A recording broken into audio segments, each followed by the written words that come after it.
నిజామాబాద్ నుంచి రవీందర్ తో మాట్లాడదాం. రవీందర్, ఇప్పటికే ఒకసారి జరిగిపోయింది మోసం, సరే ఊరుకున్నారు, మళ్ళీ సార్ అనుకున్నారు, రెండోసారి కూడా మోసం జరిగిపోయింది, మూడోసారి కూడా ఇది ఖచ్చితంగా మోసమైన సంకేతాలు చాలా క్లియర్ గా కనిపిస్తున్నాయి. సరే, మళ్ళీ మూడోసారి కూడా మోసం జరిగితే, ఎందుకంటే ఇప్పటికే ప్రజల్లోకి వెళ్ళలేకపోతున్నారు ప్రజాప్రతినిధులు, కాంగ్రెస్ ప్రజాప్రతినిధులు, కాంగ్రెస్ నేతలు. సో ఇది కూడా మూడోసారి కూడా ఇంకా మోసమే జరిగింది అని ఒక స్పష్టత వచ్చిన తర్వాత కాంగ్రెస్ పార్టీ పరిస్థితి ఏంటి ప్రజలు? ఎందుకంటే ఇప్పటికే పరిపాలన గురించి మాట్లాడితే ప్రజలు ఏం మాట్లాడుతున్నారో మనం అందరం కూడా గమనిస్తూనే ఉన్నాం.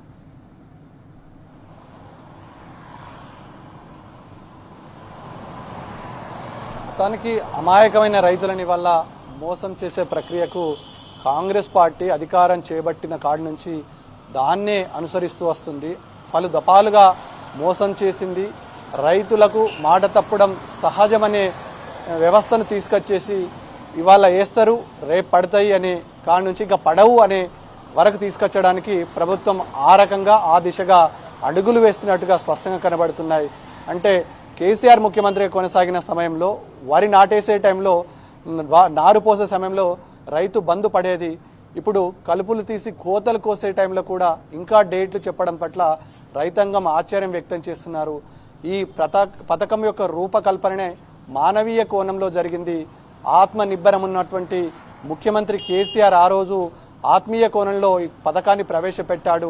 రైతుకు బాసటగా నిలిచిన ప్రభుత్వం ఆ రోజు బాధ్యతగా అనుకున్న ప్రకారం టెన్షన్గా రైతుల అకౌంట్లో నార్లు పోసే సమయంలో కేశారు. కానీ అలాంటి పరిస్థితికి విభిన్నంగా తయారైంది. ఇప్పుడు ఎక్కడ చూసిన ఇదే అంశం పైన చర్చ జరుగుతుంది.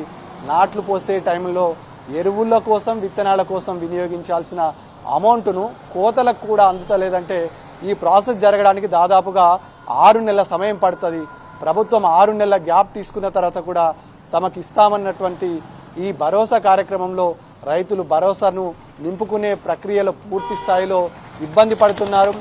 ఆ రకంగా ఇవాళ ప్రభుత్వం వ్యవహరించే తీరు పూర్తిగా రైతు భరోసాను రైతులకు కాకుండా చేసే ప్రక్రియకు పూనుకున్నట్టుగా స్పష్టంగా కనబడుతుంది. పలు దఫాలుగా, ఒకటి కాదు రెండు కాదు, అనేక సార్లు ప్రభుత్వం మాట ఇస్తుంది, మాట తప్పుతుంది, అనేక కొరువులు పెడుతుంది. ప్రభుత్వం చెప్పింది ఒకటి, చేస్తుంది ఒకటి. 15,000 రూపాయలు ఇస్తామని చెప్పి ఇప్పుడు 5,000 రూపాయలకు కుదించిందంటే పరిస్థితి ఎక్కడి నుంచి ఎక్కడికి దిగజారిందో అర్థం చేసుకోవచ్చు. ఇవాళ టెన్షన్గా పడాల్సిన అమౌంట్ కొరువీలు పెట్టుకుంటూ కట్టపులు చేస్తున్నారంటే రైతులు మెల్లిమెల్లగా తన నిబ్బరాన్ని కోల్పోయే స్థాయికి ప్రభుత్వం తీసుకొస్తుంది. ఆ దిశగా అడుగులు వేయడం వల్ల ప్రభుత్వం పైన ఏదైతే రైతులున్నారో ఇవాళ నిరాశతో ఎదురు చూస్తున్నారు. ఎప్పటికైనా ప్రభుత్వం మనసు కరగకపోతుందా, మాకు ఇచ్చినటువంటి భరోసా మాకు నిలబెట్టకపోతుందనే ఆలోచనకు అనునిత్యం కనబడ్డా ఇప్పుడు అయింది కుడిసింది అనే పరిస్థితికి ఇప్పుడైతే స్పష్టంగా కనబడుతుంది. ఈ నేపథ్యంలో ఏం చేయలేని నిస్సాయ స్థితిలో ఉన్నాం కాబట్టి వేచి చూడాల్సిన పరిస్థితి ఉందని రైతాంగం చర్చించుకుంటే సందర్భం స్పష్టంగా కనబడుతుంది.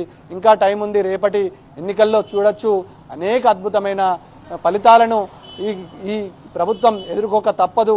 ఆ పరాభావాలను కూడా ప్రభుత్వం చూడక తప్పదనే విధంగా రైతులు చర్చించుకుంటున్నారు. రేపు ఓట్ల కోసం మా ఇంటి ముందరికి రాకపోతారా, ఏదైతే వాగ్దానం ఇచ్చిన అధికారులు ఉన్నారో మా గడప తక్కకపోతుందా, ఆ రోజు ఇచ్చిన మాట ఏమైందని నిలదీయకపోతామని రైతులు భీష్మించిగా చర్చించుకుంటున్నారు. అదే విషయం పైన చర్చ కూడా కొనసాగుతుంది. ఏ మార్చే ప్రక్రియకు ఎన్ని రోజులు కొనసాగుతాయి, ఇచ్చిన భరోసాను ఎప్పుడు నిలబెట్టుకుంటున్నారు అంశం పైన చర్చ కొనసాగుతుంది.